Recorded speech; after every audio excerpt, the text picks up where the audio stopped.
বিসমিল্লাহির রহমানির রহিম নাহমাদুহু ওয়া নুসাল্লি আলা রাসূলিল। সম্মানিত সাংবাদিক বন্ধুরা, আসসালামু আলাইকুম ওয়া রাহমাতুল্লাহি ওয়া বারাকাতুহু। জামাতে ইসলামীর যে ডেলিগেশন আজকে এখানে আসছেন, জাতিসংঘের প্রতিনিধি, ইউএনের প্রতিনিধির সাথে আমরা মত বিনিময় করেছি।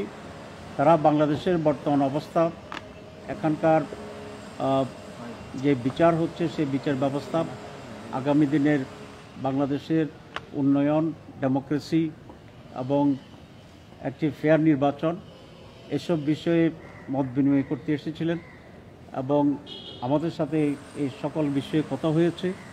জামাত বাংলাদেশকে কিভাবে দেখতে চায়, বিভিন্ন বিষয়ে জামাতের যে স্ট্যান্ড কি সেটা তারা জানতে চেয়েছে। আমরা আমাদের দলের পক্ষ থেকে বলেছি, বিচারের ব্যাপারে আমরা বলেছি যে ক্রিমিনালস যারা আছেন তাদের বিচার হইতে হবে, তবে সেটা যেন ফেয়ার হয় এবং কোনো ধরনের ইনজাস্টিস যাতে না হয়, এবং ট্রাইব্যুনালে যে বিচার হবে সেটা যেন আন্তর্জাতিক মানের সাথে এটাকে যেন কমপ্লাই করে, সেই বিষয়টি আমরা বলেছি। আমরা এটা বলেছি একটা স্থায়ী ডেমোক্রেটিক সিস্টেম তৈরি হওয়ার জন্যে এবং একটি সুষ্ঠু অবাধ নির্বাচন সংস্কার, প্রয়োজনীয় সংস্কার শেষে যথাসম্ভব শীঘ্র যাতে অনুষ্ঠিত হয়, এ ব্যাপারে আমরা কথা বলেছি। এবং যাতে ইলেকশনটি ফেয়ার, পার্টিসিপেটরি এবং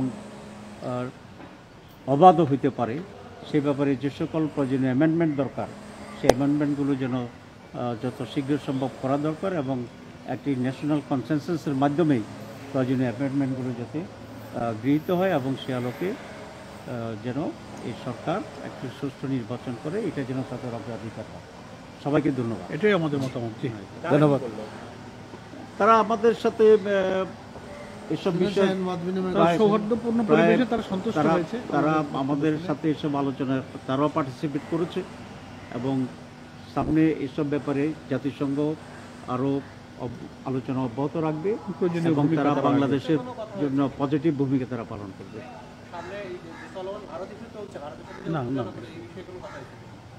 স্পেসিফিকভাবে